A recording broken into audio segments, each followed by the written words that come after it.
fellas? Yo, good morning. Good morning. Good morning. Good morning, y'all. How y'all doing? Good, man. Being Feeling king. good.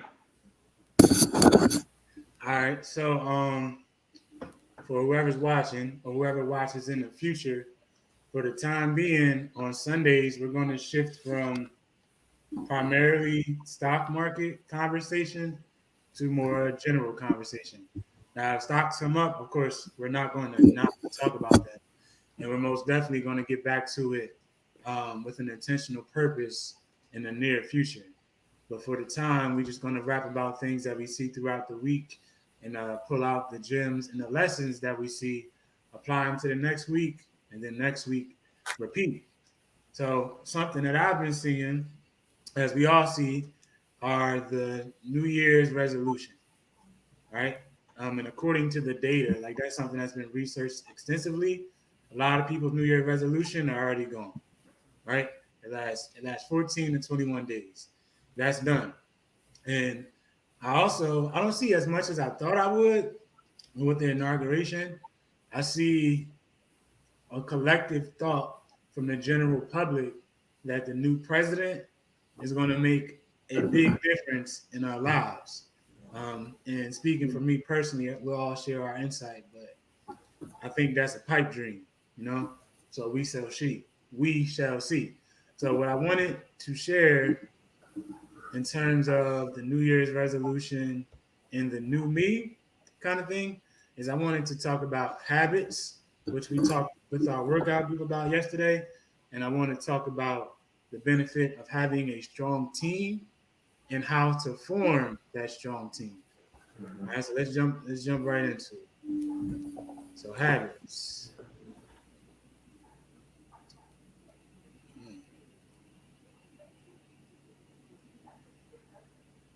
All right, so what are habits? We've all heard about them, but very few people are able to break them down. And we know that once you understand something, it's far easier to use that information to your advantage as opposed to taking information and kind of just going with a hunch. So let's really break down habits today. All right, habits. So habits form over time by repeating certain thoughts, feelings, or behaviors until they become firmly embedded as memories. Right? It's just me. It's just what I do. It's just how I am. Some can be instilled consciously, like doing things on purpose, thinking about it, but more often they form without us even being aware of them. We have no clue. For example, those of us who are old enough to drive, when we drive to work or school, or at least when we used to, imagine like if you were listening to a podcast or a good album, something that kind of takes your mind off the road, you still get to where you're going, right? Without even thinking about pressing the gas, making a left here, making a right there. That's because you've done it twice a day, every day for XYZ time period. You don't even have to think about it. Habits mostly run beneath our awareness and our subconscious. Like addictions, habits get triggered and then they operate on autopilot. Um, you have a diet, right? You got a brand new diet, you're a weekend, then you go to grandma's house and she give you the cake, right? You know you're not supposed to take it because of your diet, because of your commitment to yourself, right? But that's a trigger for you. And then 9 times out of 10, you eat the cake. Or data says that most people who are vegan, who cheat their diet, it happens when they're drunk, right? Because they're on autopilot. They're not paying attention on purpose. Your brain doesn't recognize habits as good or bad. It only sees them as neural patterns, right? So you have all of billions and billions and billions of kind of like cells in your brain, right? So imagine you got two neurons and there's circuits that fire and connect them, right? So your typical pattern, say to be simple, is a straight pattern, right? But your more effective way is to take the roundabout pattern, right? So there's different things you have to do in your brain to change your habits. And with consistent practice, you can change your disempowering habits into empowering habits. Disempowering habits that take power away. Empowering habits that give you power. And if you follow us online, you'll see that all the time, but now there's a group of us. We do what we call a 90-day commitment. And science proves that in order to change the path of your circuits, to get rid of a bad habit and to implement a new good habit, it's going to take you more or less 100 days. Think about it. Everybody on this call is at least 30, right? So when we ask somebody to do something for I got to do it 90 straight days in a row. You fighting 30 years of an ineffective habit. It only take 100 days to change. So what you've installed in your brain for 30 years, you can break that habit in less than 1/3 of 1 year. So what is a habit? So the first part of a habit is a trigger, right? You see the food, you see the alcohol, your alarm goes off and you see the snooze button. There's some kind of trigger, right? And triggers lead to behaviors. Like a person with a weak mindset or a weak mental skill set will use a trigger as an excuse. You triggered me, right? So I did that. Or it's something we hear in the school system all the time. You triggered him, or don't trigger him or her. The trigger is not the issue. The issue is the behavior that follows the trigger. Because the purpose of that behavior is because there's a reward that comes. Trigger, behavior, reward. Trigger, behavior, reward. In bad habits, they have small rewards that are presented extremely quickly, right? You see the cake, you eat it, your reward is that you feel good. You got that dopamine rush, right? Immediately in the 2 to 5 minutes it took you to eat it, right? Small reward, immediate. But when you have strong behaviors, you don't eat the cake. You do your workout. You eat your fruit or whatever your diet may be. Your reward is ideally you'll live longer. You'll be stronger, right? There's actually a lot of mental benefits. Do your research on the food that is fed to the public school system. Do your research on what it does to your brain, right? So the stronger behaviors, they give you much, much, much bigger rewards, but 9.5 times out of 10, they don't come until much later. That's where the instant gratification versus the delayed gratification comes in. So there's a trigger, there's a behavior, then there's a reward. The trigger for the basis of this conversation is the transition on the calendar from 2020 to 2021. Then the behavior is your New Year's resolution. You feel good. You feel included, right? You're a part of the general society and the mass movement, right? But very, very few of us, collectively speaking, stick it out to get the reward, right? We've all been to the gym many, many, many times. We've all been to the gym in January. We've all been to the gym in the first week of January, and we've been to the gym in the third week of March.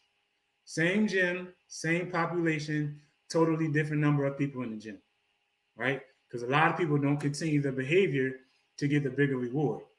So the more you run around this loop, the more your brain gets used to doing it.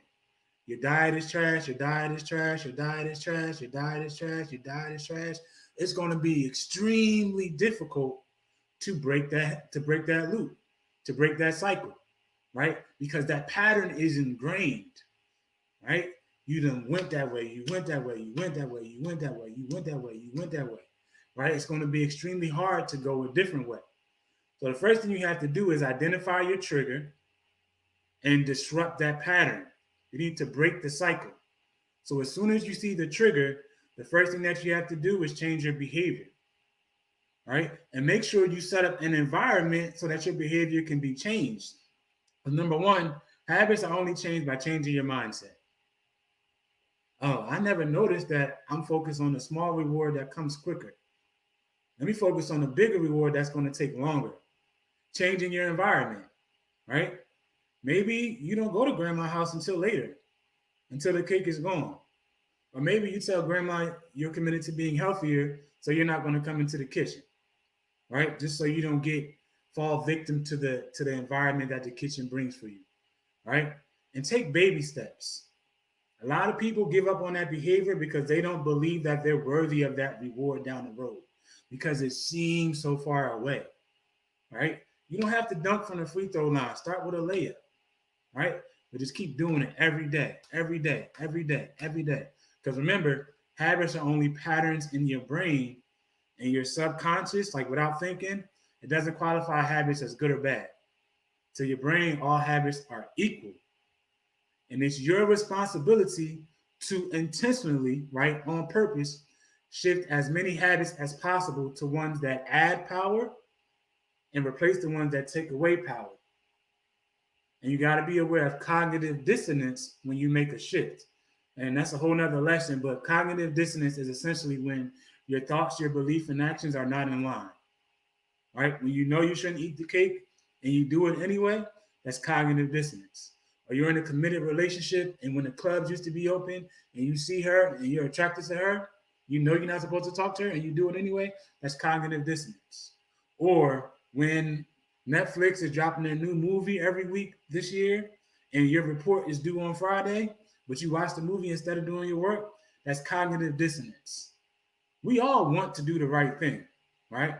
But very few of us collectively pay the cost that comes with it to interrupt that cycle. All right. And here's the biggest part: your old habits never really die, they just kind of decay away through something called synaptic decay. So imagine we've all seen vacant homes.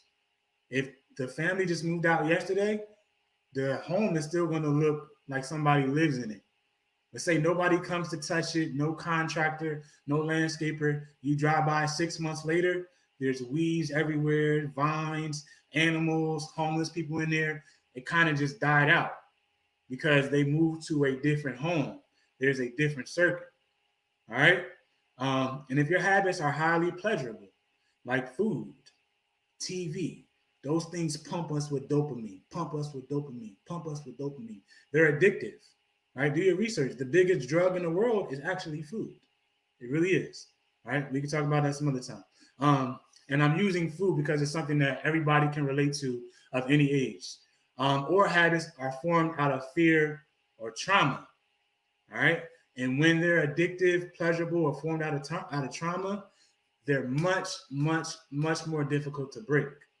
And primarily speaking, I guess I would say to young adults, but all adults, period, a lot of our habits are from how we're formed based off of how we were raised. So they're going to be extremely difficult to break. So our advice to you is when you're shifting your habits, if you're not interested in your New Year's resolution, but actually committed to it, the biggest thing we can suggest to you is find a team. Now, I just heard this last week. Now, I don't have friends like you, right? I don't have the cousins and brothers and best friends and all that kind of stuff that you do. I don't have a team. I picked up my phone. I went on YouTube. It's 2021. At least the little kids, they got more friends that are virtual than they got actual human friends, right? Like literally, you know, they got real virtual relationships, not even with a face, like just a gamer tag, you know? So you find your team, you immerse yourself in that team because it only takes one person. There are people around you who are waiting for somebody that they love and they care for to lead them. And it may be the last person that you think. All right. So how do you form your inner circle? So first step, do they have a high influence with others? Look at these social media people. They're called influencers. Are they people that carry your message to other people? And or do they bring other people's messages to you? You feel me? Like everybody on the call with me today, we all on the same team because we're sharing the same thing, right? In different ways. Just about financial literacy, KG about health, KP media, G about business, right? For all one mission. And we all obviously are sharing it with other people. Then we come together to regroup and continue the process, right? So do they have influence with other people? Secondly, do they bring a complementary gift to the table? They have strengths that you don't have yet, and you can learn from them, right? You don't want people with the same gift as you. because you're naturally going to compete, right? You want a team that completes you, not competes with you, right? So if you're not disciplined, find somebody in your life who's disciplined. Go on YouTube, get a book, call a friend, call a cousin, find somebody who's disciplined. Or if you struggle with your diet, find somebody who's disciplined with the way that they eat. If you struggle with your finances, find somebody who's disciplined with the way that they save. Then find somebody at the next level with the way that they invest. Then find somebody at the next level who compounds, right? There's always somebody out there for you. So find somebody that complements your gift. And if you don't know what your gift is yet, spend some time with yourself. You know, start working out, start reading, get through that YouTube, use your resources to find out what you really have. Next, do they hold a strategic position in your organization? Are they in charge of something important that adds value to the team? And if they stop, you be missing a major cog in the machine, right? We have 7 pillars in game 7, right? None of that is going to get to you without KP. KP's gone, we're gone, right? He can easily be replaced for his duties, but the man he is to us, it will be extremely difficult to replace, right? Can't miss KP. The physical fitness, we can't miss KG, right? G, all the behind the scenes, we can't miss him. Just helping us generate income, always on us about getting more money so we can serve more people. We can't miss him, you know? So do they have a strategic position? Don't just add people because they got a good heart. At this point, friendship is not enough. Love is not enough. History is not enough. What kind of value do you add? All right? So they have to have a strategic position. Next, come on. Do they have a high influence with others? Do they add value to me and the organization? All right? As we all know, you bring one bad person into the team, the whole team can fall apart. Right? Legally and business, like the RICO. One person get caught, whole team down. Business, one person drop the ball, whole team down, right? So do they have high influence with others? And it's not supposed to say that. I just noticed that I put that twice. I'll fix it. Do they positively impact other inner circle members? Do they add value to me and the organization? Right? So the value can't just be to you. The value has to be to the entire team. All right. And last one. Do they display excellence, maturity, and good character in everything that they do? That's by far the most difficult one. That's something I've been echoing to you all throughout the past couple of weeks is that everything matters. Everything matters. How you show up matters. How you look matters. How you prepare matters. How you execute matters. How you close matters. How you perform between events matters. The man that you are in your relationship matters. The son that you are matters. The brother that you are matters, right? Because all of those things make up your composition of a man. And last thing before I get your feedback is say you're the first, right? There's going to be a first in your group. You may be one of one, and you may soon be one of 10. But when you're sharing these things, this is how it's going to go. There may be 1, 2, 3, a few that get it immediately, and they're off and running with you. All right? You send a text, you make a call. Yo, G, let's do this. I want to commit my life to being great. Let's just talk every day, hold each other accountable. Cool. With you. Or you'll get something that's skeptical. Yeah, I want to get my dress size down to a XYZ, but I don't know if I'm willing to work out that much. Right? But you got it. I'm going to watch you, girl. You go. Right? They're going to be skeptical. But then 90 days later, when you met your 365-day goal already, you got it already, they may come around. Right? Some people still need to see proof, especially when you're the first. All right? And then there's the third. There's a third who's negative and just hope you'll leave them alone. I don't want to be held accountable. I don't want to be in shape. I don't want no more money. Right? Or they do want it, but they don't want to do the work. Right? So don't let those things discourage you. Because every New Year's resolution is going to start off with a couple of people. Right? You'll get your accountability partner. But what do you do when your accountability partner quits? What do you do when your accountability partner is the person in the mirror, right? You got to be able to push through. So now that we have this new year, now that we have this new president, now that we have a New Year's resolution, the things it's going to come down to are your habits and your team. Habits and team. So I'll wrap for 20 minutes. What y'all got? I think we started off the discussion talking about the changeover from 2020 to 2021. And I think you asked what the importance was. And at its simplest level, there's no importance from going from December 31st to January 1st. But I respect symbols, and I think a lot of people use symbols to give them that extra motivation, and that's what the New Year's resolution is. So as we transition from a bad year, we had COVID, political, all of that stuff going on with Trump. This transition to 2021 is the symbol of kind of getting out of this dark period. And I recall right around New Year's in our group chat, we were like, what's your resolution? And the only thing I said was discipline. And I think if you add discipline to your life in every facet, when you look back on December 31st, 2021, your life should look completely different from January 1st. Mm-hmm. So my thing, just to this point, I think we're 24 days into the year, just trying to be more disciplined. And you're not going to be perfect, but if you can do a little more today than you did yesterday, that's what it's about. Mm-hmm. What else y'all got? I mean, I think G kind of touched on it when he said that, there's really no big difference between the 31st and the 1st. Me personally, I don't even do resolutions because it doesn't, I'm not about to wake up the next day and say, cool, woo, all right, bet, let's go, let's get it today. If anything, it should be like a consistent build, almost like G said, where it's like you want to do better.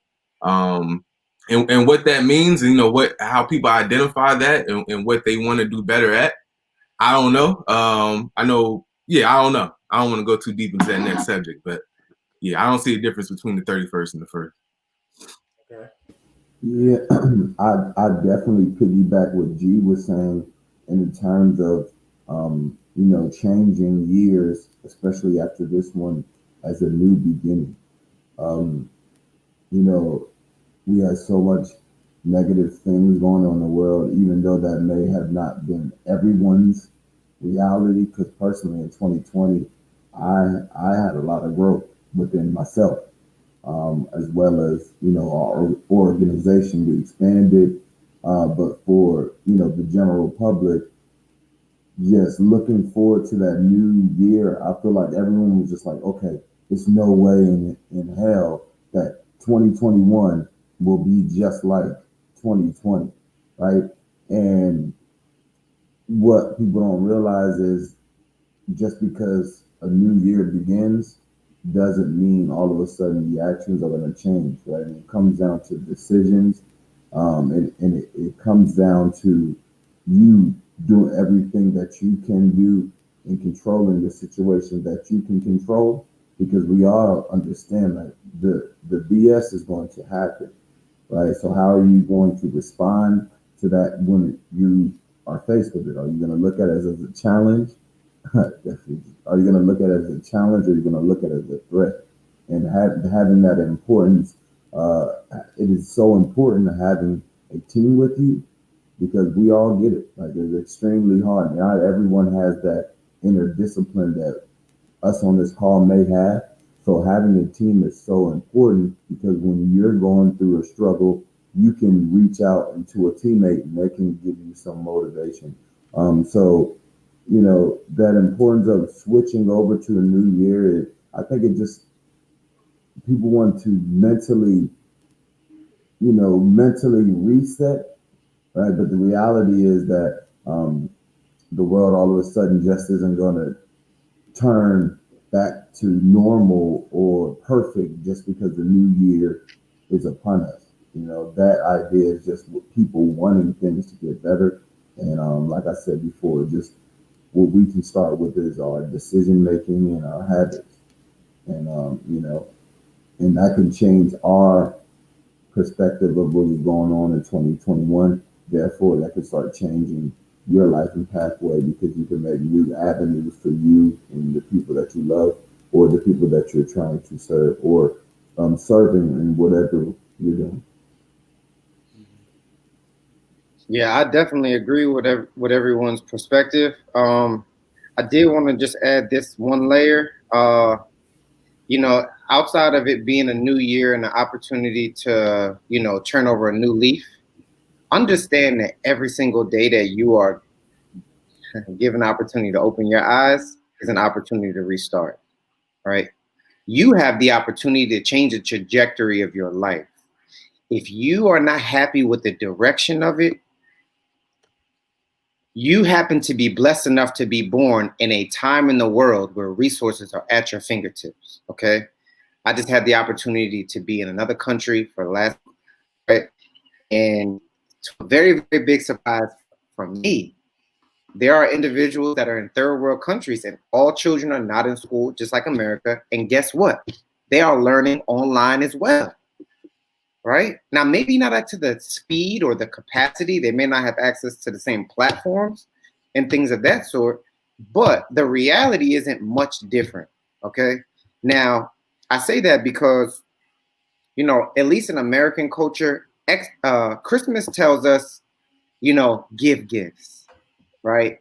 Show appreciation through gift giving, give God attention during this time.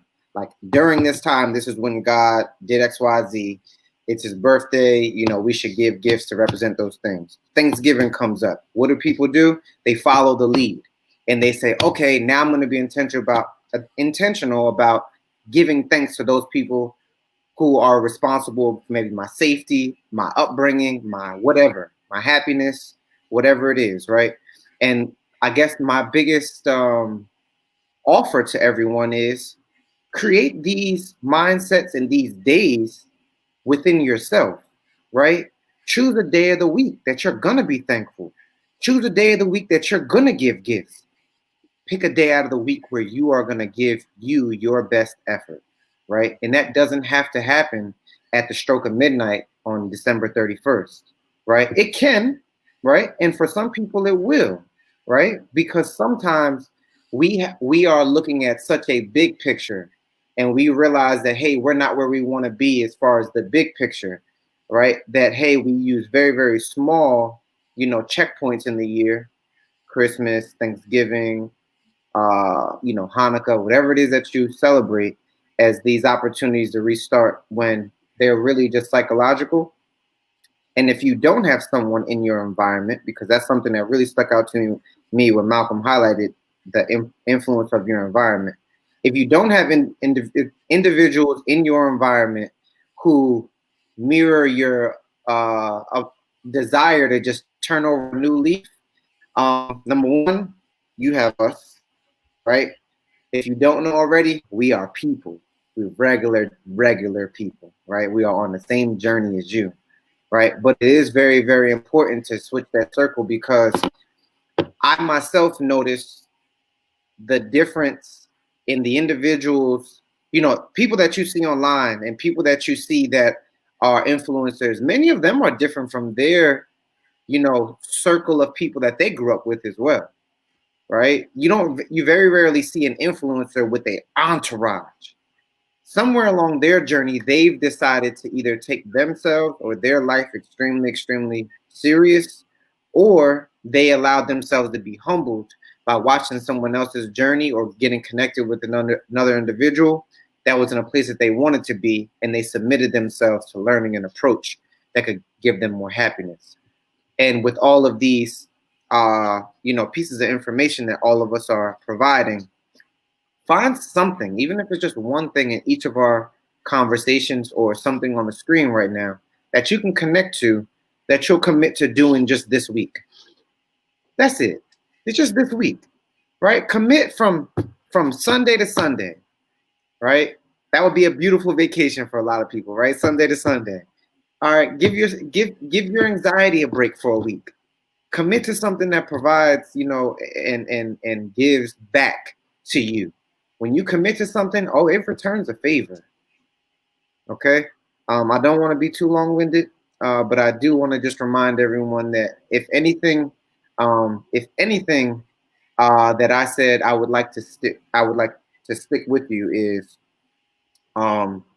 understand the power of your environment, and you have an opportunity every single day that you wake up for it to be a new year, all right, and be a new leaf that you can turn over.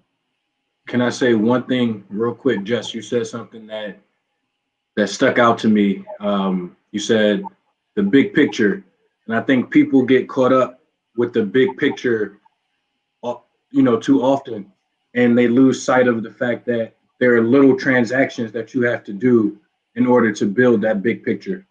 So don't always focus on where you want to go, or no, don't always focus on your destination as much as you focus on the journey to get there. And by the time you look up, that big picture will be painted, and you'll be exactly where you want to be. Yeah, that's and I'm glad that Just mentioned commitment. Y'all know me, I'm a stickler for words. I heard G say try first, and I heard KG say try next. When you try, you will not win because you leave yourself an out. I commit this year to working out whatever 1, 2, 3, 4, 5, 6, 7 days a week for the whole year. Once week 1 is over, you can stop if you try. I tried, right? But commitment is different. Those are the resolutions that actually bring revolutions, right? I mean, not revolutions, evolutions, excuse me. You don't want to revolve. You want to evolve, right? So when you try and you stop, you go right back in the habit loop. You revolve, right? Most people are scared to commit, right? And I've been big on sending y'all Ed Mylett videos. I hope y'all getting the point. The people that do things in this world are the people that are in a hurry. They are in a hurry. If somebody has to tell you to speed up, you don't have it. The only feedback I get from people is telling me to slow down. I take pride in that. That means I'm giving it everything I have. You know it. And the people that don't stop, it's like if I wish I would have prepared for this. I guarantee you, 100 years ago, on the beach somewhere, it was a huge rock that's gone now because of water. Because of water pounding on it. It wears on it.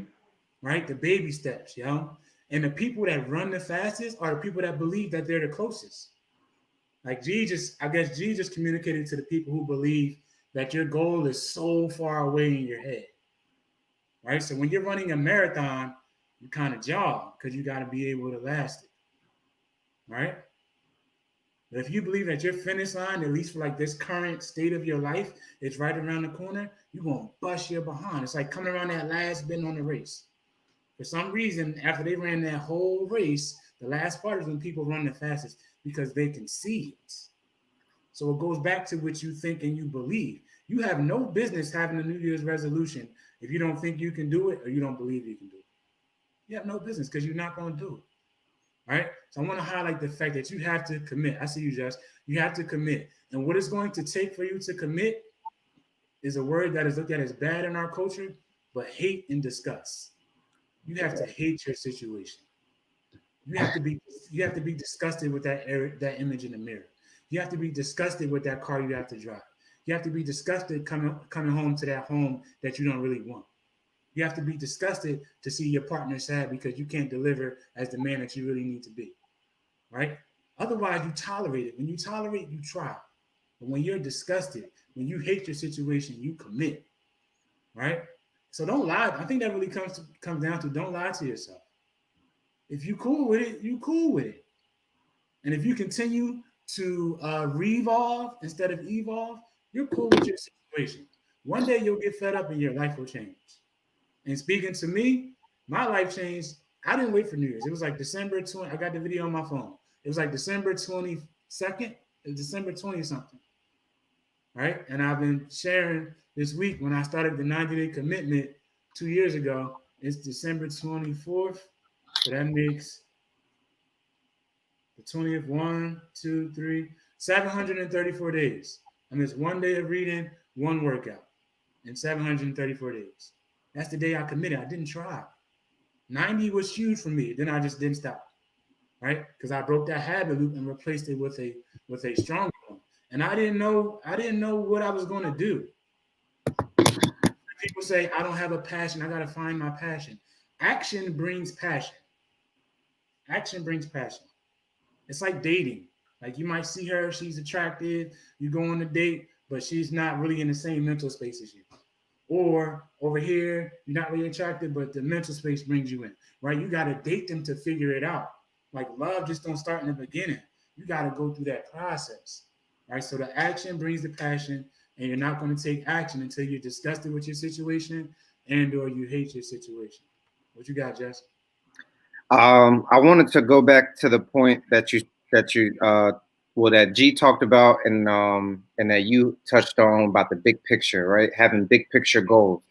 And I just want to offer to some people like a way that I've learned to overcome those issues is by creating like bite-sized goals or checkpoints along your journey. Because many times, I'm such a big picture thinker, innovator, goal getter that I will hold on to onto my inability to grab that goal yet. And I'm talking about this could be a 5-10-year goal. And in the process of me not understanding, creating checkpoints along my journey, I will just be sitting in a place of pure disgust with myself, right? It may not roll over into other individuals, but it's a constant state that I sit in. So you may constantly see me with a frown on my face. You might see me, not necessarily give, feedback that would be positive in like maybe a neutral setting and things of that sort. And that's only because of the space that I'm sitting in, or the seat that I'm sitting in that I created for myself. But the one thing that I am thankful for is being able to learn how powerful it is to give yourself these checkpoints along the journey, because number one, they allow you to prove to yourself how much ground you're covering as you work, number one. Number two, it's a checkpoint to allow you to see that my efforts are not being done without even notice to myself. Because genuinely on this journey, you learn that you are looking to satisfy yourself and those that love you, and that second category of individuals sometimes is no longer the motivation, right? Because you understand that sometimes people can love you and not understand your vision because it is your vision, right? Now, it would be amazing if you can connect with people on your journey that see you in the same light that you see yourself. But understand that is very, very rare. So if you see yourself 100 pounds down from where you are, baby, become that individual too. That's the person that you see moving live in the mirror. You're only going to know how you want. You're only going to know if you are satisfied with that version of yourself until you become it. If you're not happy with it, right, and you don't like the fact that, hey, now maybe some of my skin sags because of the years that I haven't, been diligent with my weight or health, let's make a decision then, right? It may not be the decision to gain the weight back. It may be now we need to focus on, skin tightening exercises or skin tightening regimens, not gaining the weight, right? Because I may like who I am as an individual internally at that point. And now I just need to adjust my journey so that my exterior matches my interior, okay? And the last thing I want to share was disgust, right? I touched on it before, but there's so much power in being disgusted with yourself. Now that sounds super, super opposite of like what we hear, a lot of influencers say online, or like this constant state of protecting your energy that everyone is discussing on social media. But it is that individual that is constantly unsatisfied with their current reality that creates a reality that everybody else wants to chase. You understand? There is a pure disgust, unhappiness, soothable. You ever have a baby that you just can't soothe? Whether they're colic, whether it is they're gassy, whatever it is, it don't matter what you do. Car rides, jump them up and down. Obviously, I don't have the language, I don't have a child yet, right? But you're trying to soothe them, and they just won't give up, right? There's that constant state that I personally sit in, right? So people can come into me and my wife's home. They can come in to see our photos or where we travel, and it does absolutely nothing for me. Nothing, right? I guess since I maybe 12 years old, I've seen the image of what I'm working towards. Yes, I'm thankful that I no longer have roommates. I'm thankful for it, but I'm thankful for during that time what I was able to accomplish and what it did to humble me, to make me thankful for the home that I have with my wife now, right? Because now I'm no longer there. I'm at a different checkpoint. No, I'm not where I want to be, right? I don't wake up Sunday morning with the crystal blue water and the sand on my feet, right? Which is one of the goals, right? But I hold on to both. I hold on to being thankful, but I'm more so on the disgusted side, and the disgusted side is pulling me to where I want to be because I'm not willing to sit in the seat for much longer. So, Oh, go ahead, KG. Go ahead. yeah, that's actually dope. Because a lot of people don't realize within that darkness within you, you can use that to drive you to really get through a lot of the things that you need to get through, right?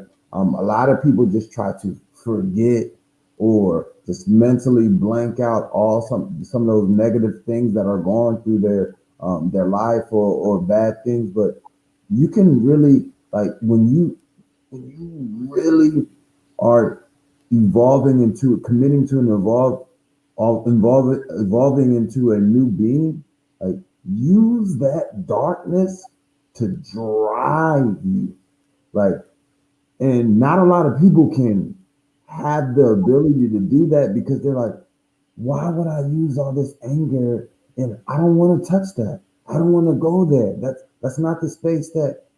And it goes back to what we all said, being disgusted, right? But I want to transition to something I read yesterday in the book that I'm reading right now. It's called Chase the Lion.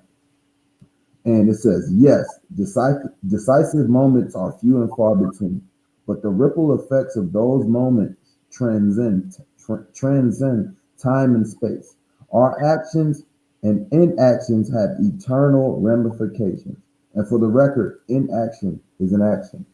When we fail to take action, we forfeit the future.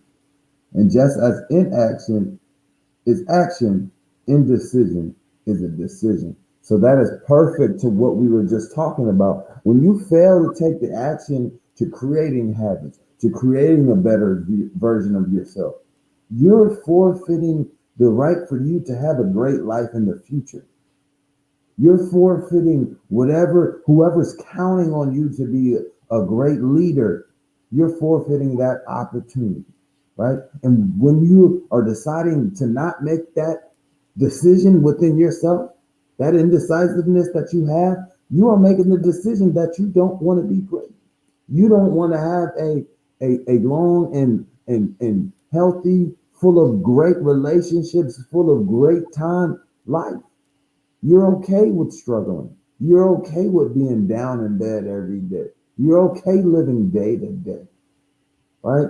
And people think, I'm gonna just do it tomorrow. That's a decision that is going to affect you each and every single day for the rest of your life. And it may not even seem like it's a huge decision today, but those days stacked up on each other of you not doing anything, right? That is going to affect your ability to problem solve because you're not putting yourself through hard events or trauma that your body can get used to overcoming, right? And that's one thing that I love about working out is you put yourself through trauma every single day, every single rep. That junk hurts, right? Till you do the threshold. Yeah. So if you voluntarily put yourself through that, when some bull comes in your life, is not going to throw you off your rails because, hey, I already put myself through those, and your body takes the emotional pain and the physical pain the same exact way.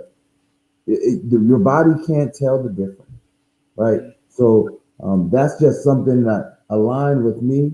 And when reading that book and having this conversation, inaction is the action, indecisiveness is definitely a decision. So I got two things to build on that, KG, and there's something you said too, Just. So inaction is also an action. And I think we probably all heard it at some point in our lives. You don't stay the same every day. You either get better or you get worse. So every day you decide not to take a step forward, not to get closer to your goal, you're taking a step back.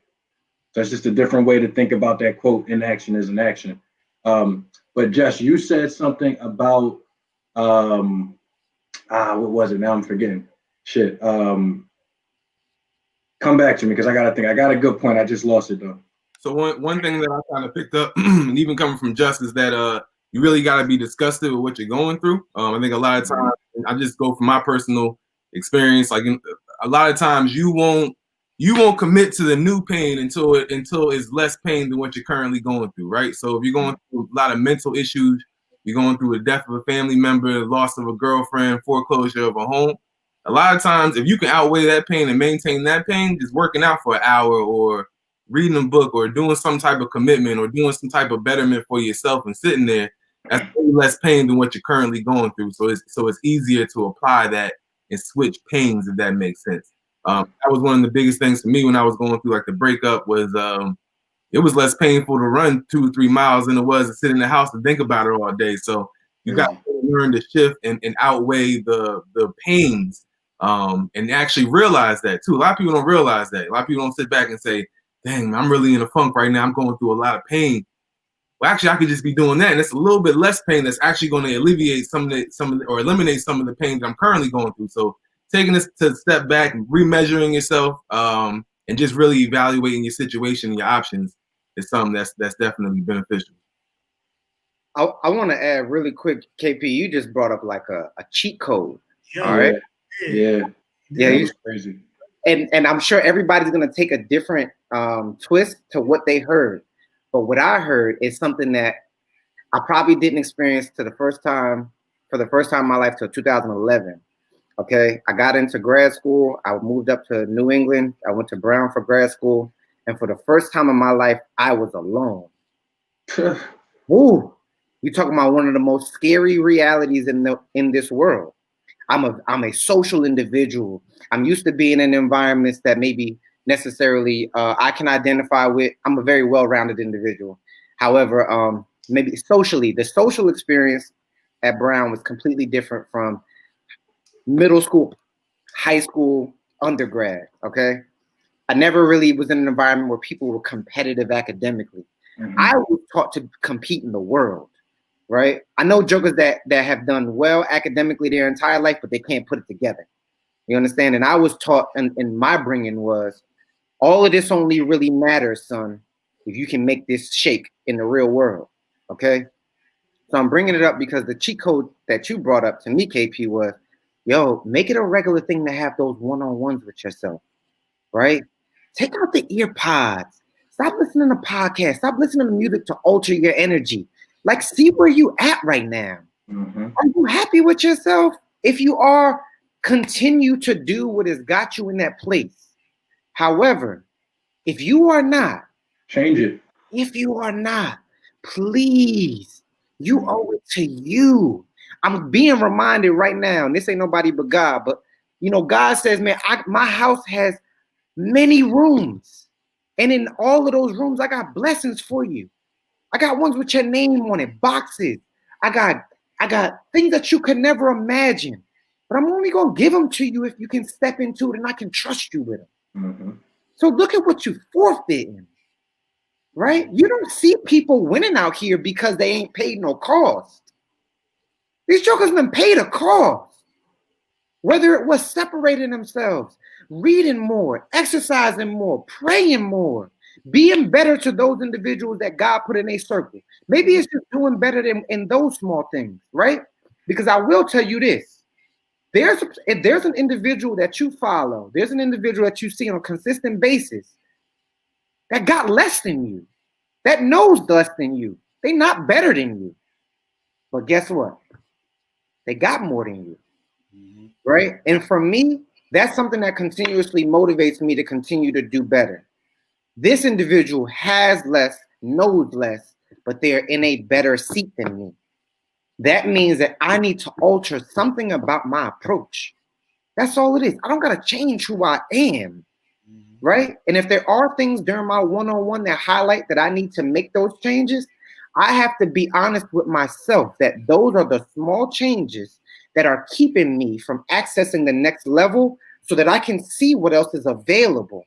And I'm not talking about, a super high lifestyle. I'm talking about maybe on the next level, you're going to see that there's better supermarkets to shop in every week so that I don't die out 20 years early, right? Maybe the produce looks different 20 minutes away. Maybe the doctor looks different. Maybe the dentist looks different. Maybe if I'm single, maybe the dating pool is different, right? Maybe that individual can be the individual that helps me to see myself in a light that I never saw myself in, right? And that's a beautiful thing as well, because maybe I can't get myself to where I need to be. That's why God is an amazing individual, right? Or whoever you believe in. He will put things in your path to make it so clear for you that if you deny it, it's no onus or responsibility on God. His job was to present it to you. All right. I don't want to. I see Jesus burning. It's a perfect segue though, because I remember what I was going to say earlier, and I think we probably all can relate because I know I've been more intentional lately on looking at people who are successful and taking gems from them, not trying to recreate the process, and realizing that if these 4, 5, 6, 7 people all are saying the same thing, maybe in a slightly different way, then it's probably true. And one of the things that stuck out to me that I'm seeing over and over and over is it's not about the money. It's not even about your first goal, because most of the successful people, they become millionaires. They achieve their first goal and then they sit back expecting to feel accomplished. And it's like, damn, that's not enough. I got to do more. There's something else. So we talk about the big picture and we talk about setting these goals to get to that end game. And chances are that's just your first lap. So realize that now and realize that the race never ends. It's never, I did it, I'm done, I can sit down. No, that's just your first lap. You got to keep going. You got to continue to find motivation. You got to continue to open your eyes and see the world and see where you can impact others. Because again, listening to all these people who are successful, they get more joy from helping others than whatever it is that they do for themselves. So just go ahead, Jess. Go ahead. That's the way that the system is designed, though. You know that? Mm-hmm. Because this is the thing. When you become the full version of yourself, you will attract people. You will attract money. You will attract success. You will attract other fruitful avenues. However, the way that our system is set up in America, you cannot take on all of those things without getting hit at the end of the year. And we're talking about taxes. All right. Now, Malk sent out a video to the group chat yesterday about 5 books that the individual recommends. And G, I know you said that the first one was on your list already. So that was confirmation to me. But one that I took very, very strong attention to was the tax-free wealth, right? And for me, I realized that on my journey of, like working through the system and getting promotions and things of that sort, I realized that it does come with a higher tax threshold. And the reality of it is that if I would like to either see more of a benefit from what I earn or be able to, hold on to more of it, it's going to come from me having to bless others. Got to give back. You got to give back. You got to bless others, man. Yeah. You know what I mean? If I'm going to have to pay out to, I don't care if it's $200 in taxes, I might as well go ahead and gift the $200 to individuals that I know, or an individual that I know that's just the push that they need. Mm-hmm. Right? Or that's going to bless their lives in a way that is unfathomable. it's a double-edged win because I don't have to pay taxes on that, and somebody else is being blessed by my fruit that I've been given. Mm-hmm. Because none of the fruit that I have is really under my own doing. There's so many ingredients that have to go into my own success that, like I said, I'm not satisfied, but I'm humbled and thankful for where I'm at. And having both perspectives allows you to continue to be blessed further in your journey. It's not a lot of cool things about the tax system, but that one I think is dope. That you can like giving back is a mutual benefit for you and someone else, as opposed to having to just give it to the government and who knows where it goes. Or blowing it on something people that you don't want, or clothes that you don't need, or very frivolous things that wind up losing value, in the event that you go through a catastrophic experience. Which in this life is guaranteed, guys. Just letting you know, your world will be turned upside down. And for some people, their first experience was 2020, but I'm here to let you know, baby, that's not it. You got more dark coming, right? Because what people fail to realize in this life is that at high times, good times, bad times are coming. But you can't forget, during bad times, good times are coming too. So if you're sitting in a high place, baby, get prepared for the drop. Be prepared for the drop. But if you're at a very, very low moment, if 2020 squeezed all of the juice out of you, that's okay, man. God has given people like us the energy to continue to feed. All you got to do is sign up. Log in. Just log in. Sign into a pastor. Sign into somebody else that do this on Mondays. Another joker that's doing this on Tuesdays. Until you get back to a place where you can stand up under your own 2 feet again.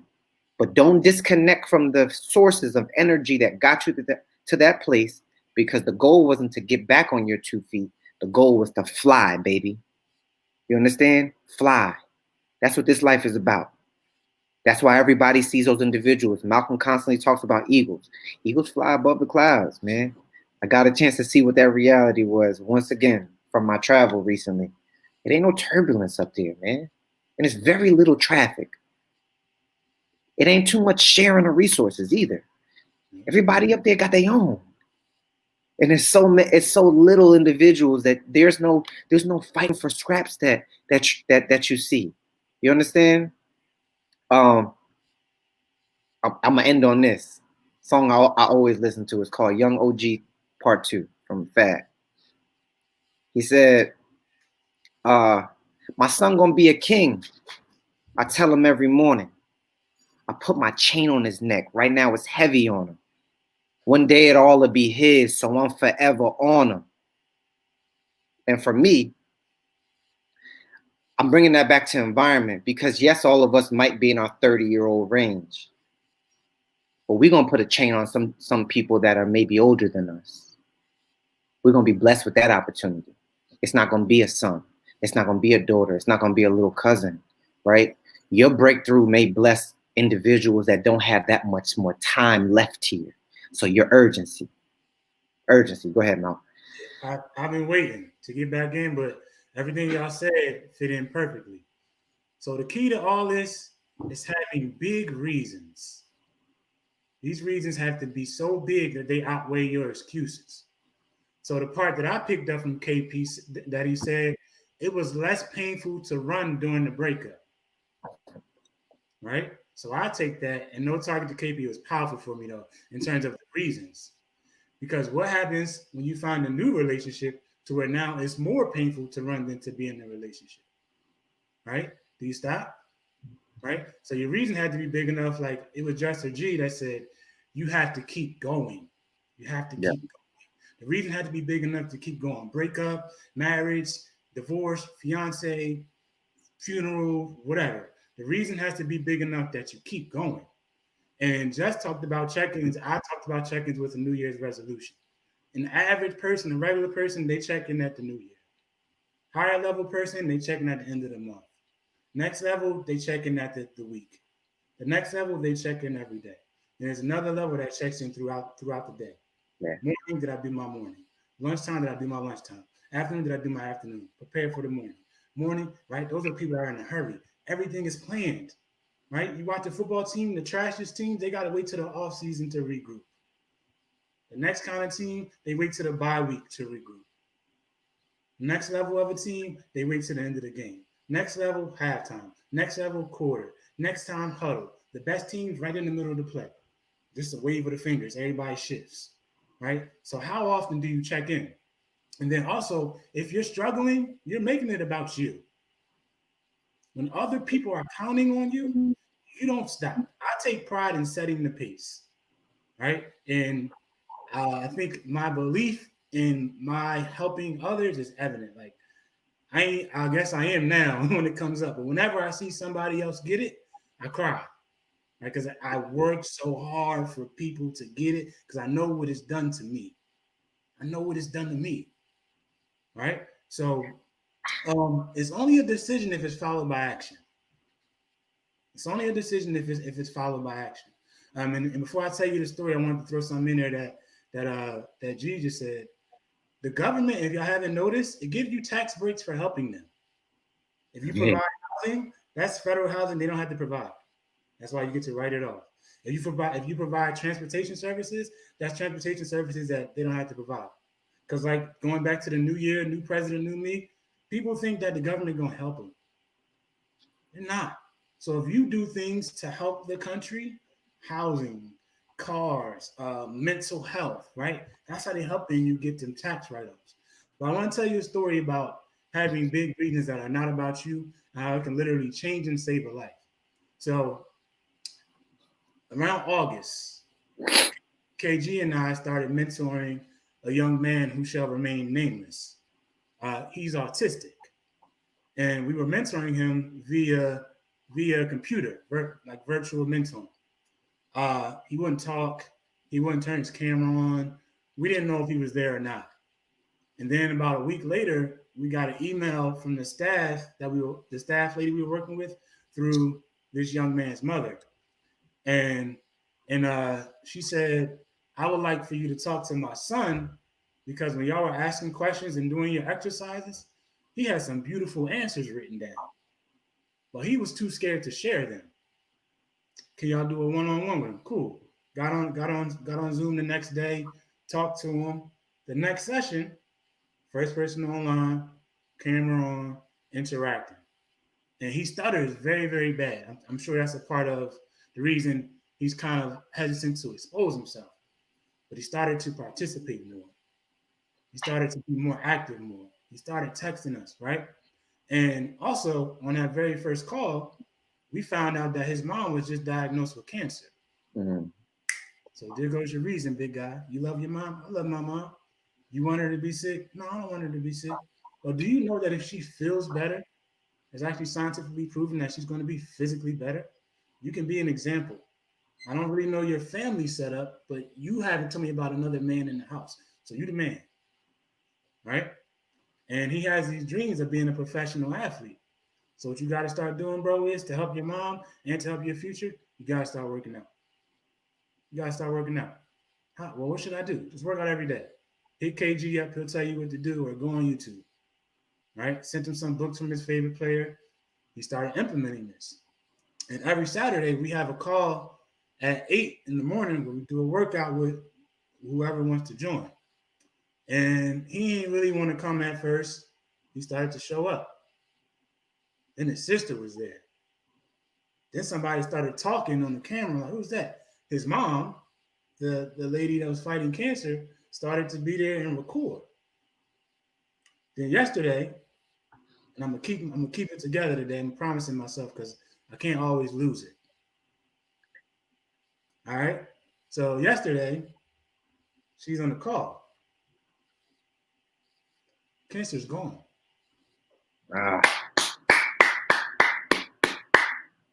It's gone. I couldn't tell you why, but I know for a fact that little boy making that decision that was not about him, doing things that made him extremely uncomfortable every single day, not only motivated his classmates, it motivated his family. And he's not even a teenager. This is not about kids. Like Just said, it could be somebody before you. He got his sister up in moving. Mm. His mom literally just was clear. Mm. KG, she said, KG, I can't do the whole workout. I can only do my lower half. Please tell me what I can do. I can't do that, but I'm gonna do this. The cancer is gone, right? It could have been God. I don't know. I don't know, right? But I know by that little boy making that decision that he never ever made before changed somebody's life. But now the key is, I told him, you have to keep going. You cannot stop, right? Not even the fact that the cancer can come back, but you set a tone. That's something that I take pride in, like just setting the pace, setting the pace, setting the pace, setting the pace. Not one day will anybody that ever knows me going to wake up and don't got some food from me. Not one day. I can't stop because everybody is watching. So realize when you make that decision, if you're stopping, number one, you're being selfish. You're being selfish. You got a girlfriend, you got a wife, you got a mom, you got a boyfriend, you got a son, you got a something. And if they love you, they want your expiration date to be out as far as possible. They want it to be out. You want 103. And who knows, by the time we 100, or not, maybe not, let's say 70, there's going to be technology that extends your life. So if you got the bread, you may be able to be here at 170 by then. Elon Musk is about to drop that chip any day now. A chip that go into your brain, and like we talk about patterns, it dictates your patterns for you. Superhumans are on the way. Superhumans are on the way. And you know who's going to get it first? The people that's already in first. Right? And these billionaires going to turn into, they're already talking about Bezos almost touching $1 trillion. And then I guess, what's after that? Zillion, I guess? And then whatever is after that. Right? So you have to be a part of the process. So if you're quitting and you're stopping, you're making it about you. You're selfish. I'm not allowed to hit snooze. I'm not allowed to. I'm not allowed to take a day off. I'm not allowed to. That's why from the very beginning, when we started this, I started just showing it. Somebody gonna see it. Somebody gonna see it. And every other day I get a text from somebody who I didn't know that was watching, and they tell me how inspirational I am. Right? And I don't intend to be inspirational. I just intend to be public with my work ethic. I intend to be public with my belief system. I intend to be public with my thought process because I know that it's going to feed me. And I run fast and I run fast and I run fast and I run fast because I listen to others. Sometimes you got to borrow the belief in others. Still to this day, I'm not no talker. I know I get on here and run my mouth, right? But if we ain't talking about this or sports, I don't talk. I listen and pay attention. But I had to accept my gift. Keep it together again. But one day a little girl came to my classroom and said, Mr. Malcolm, you saved my life. And not because of no 2 + 2. It's because I chose to talk to her about the things I was learning and the things I put into I used in my own life. Right? And I didn't think I was saving her life because she would never talk. But after class, she would just wait. So Mr. Malcolm, my mom did this. Or my uncle hit my mom. Or this happened here. Or I'm not doing this. Or something was going on. Then it was like a Monday. Came back with the counselor crying, Mr. Malcolm, you saved my life. So I chose to borrow somebody else's belief. You know, I see you, Justin. I'm almost done. I chose to borrow somebody else's belief. So go find it. And if it's about you, you're being selfish and you'll try. But when it's about somebody else, you're being selfless and you will commit. All right? What you got, Justin? I think so one thing I want to share with people is that so that entire situation speaks volumes to me. For those who don't know, I went through my own battle, just like KP. Both of our fathers had cancer and passed away from it. So that journey is not a trigger, but it's more so like KG was talking about, allowing darkness to then attract you to light. Okay, so I'm extremely thankful for that experience. And the one thing that I do want, like, for everyone listening to that story is that just like you, Malcolm, hearing the young lady saying, you know, her telling you that you saved her life, and the young man now making changes and getting a positive outcome with his mom being cancer free. You have to trust the signs that let you know what direction you should be headed in. Okay. you get success or you get positive feedback from ways that you should be pulled. Now you have to take that with a grain of salt, because the young man in an urban environment who doesn't have a dad or an uncle or someone can feel like they're getting that positive praise or that positive pull from a negative place, maybe in the environment. So I don't want that to be misconstrued. However, when you are getting signs that you are doing the right thing, and you're getting rewards from someone else's success, oh man, that's confirmation that you're right where you're supposed to be, or you stepping in the right direction, and you are being a big stepper when you do it, right? Because like Malk said, and like all of us reiterate, none of this is about us, right? I was listening to a real quick clip from Chadwick Boseman yesterday. I think he was being interviewed by Larry King, who also passed. And he said, "What's the best piece of advice you've ever been given?" He said, "Learn when to say no." I can definitely identify with that because my heart is so big. But then he said, "What's the worst piece of advice you've ever gotten?" You know what he said, y'all? Say YOLO. You know why? Because that's a false statement, baby. The reality of that statement is most people only live once. The large majority of people only live once.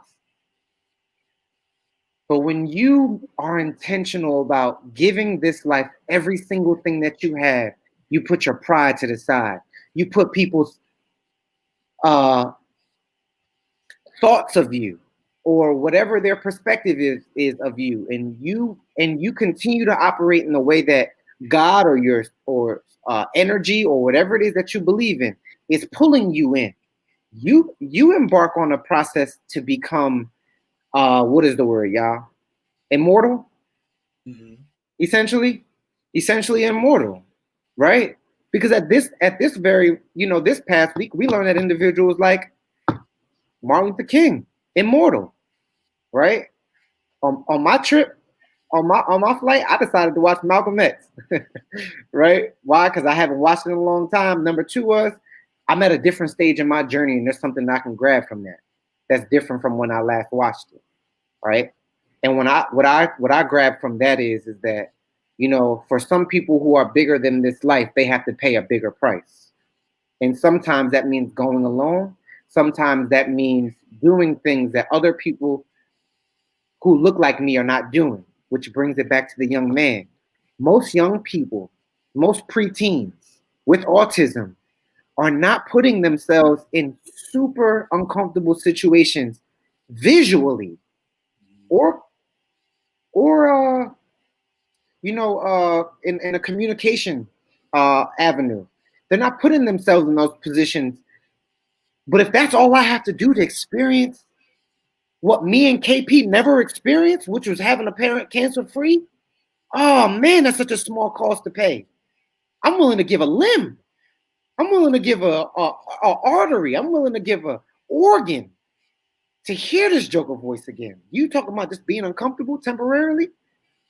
And we don't know what our individual cost to pay is. What if it's just like admitting guilt?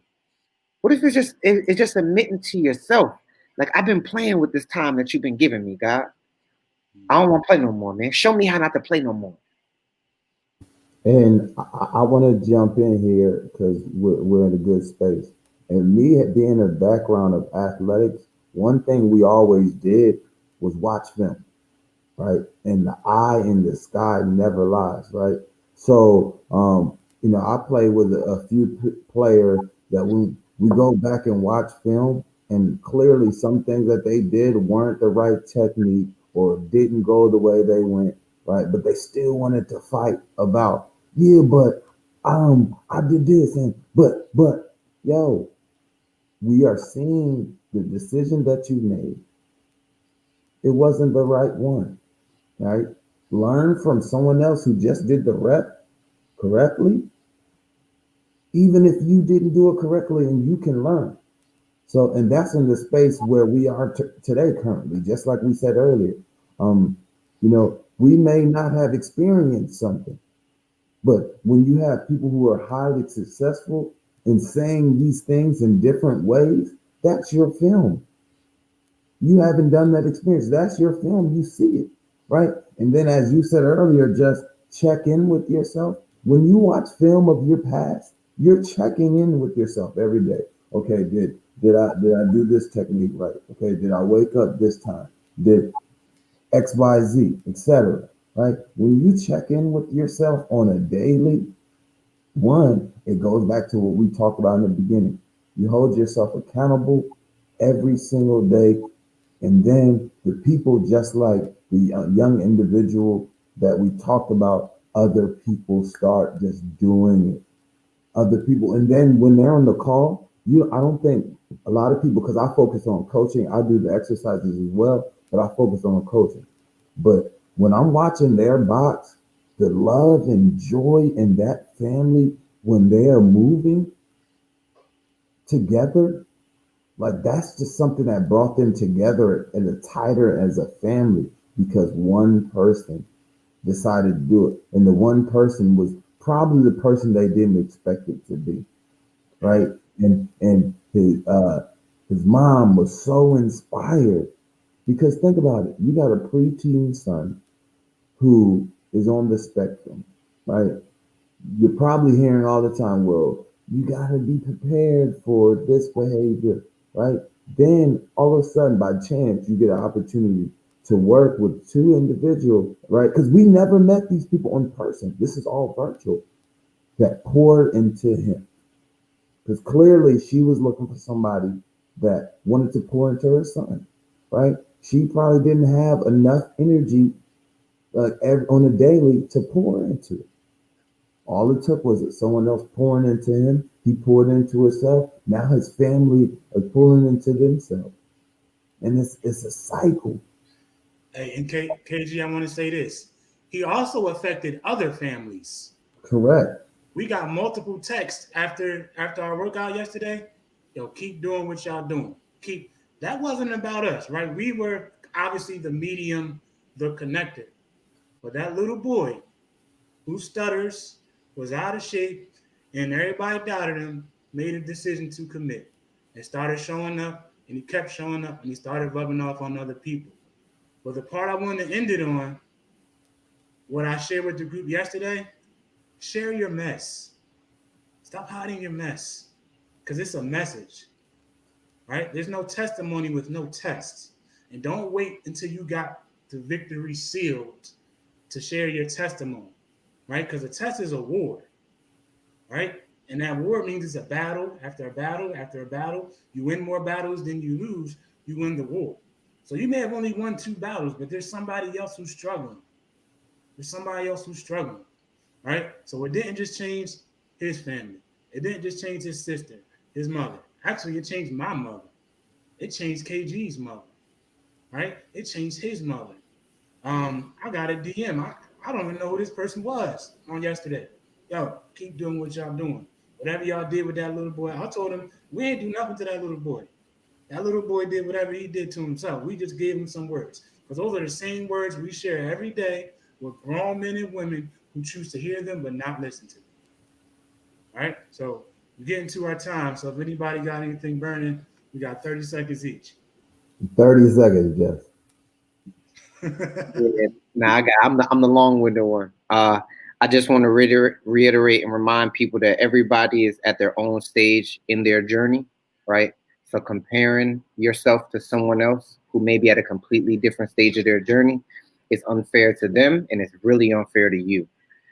Just be mindful of that. But you will learn that as you continue on in the journey, right? Things become so much more clear for you as you continue to step.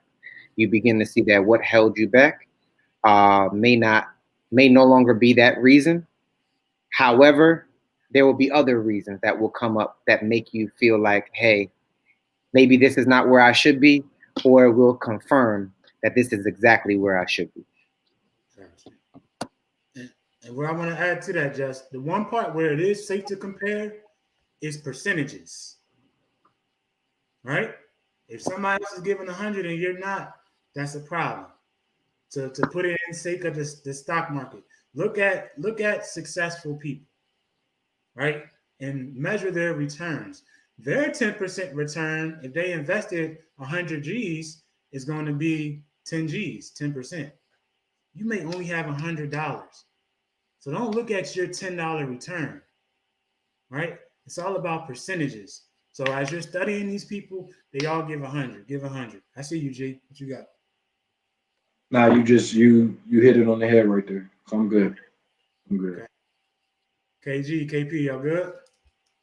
Yeah, I would just say make sure you pick the productive lesser of two pains and just stick to that, and then just go all the way with it. So that's it. The productive lesser of two pains. All right, you gotta break that down for me later. I got you. All right, fellas. Peace out.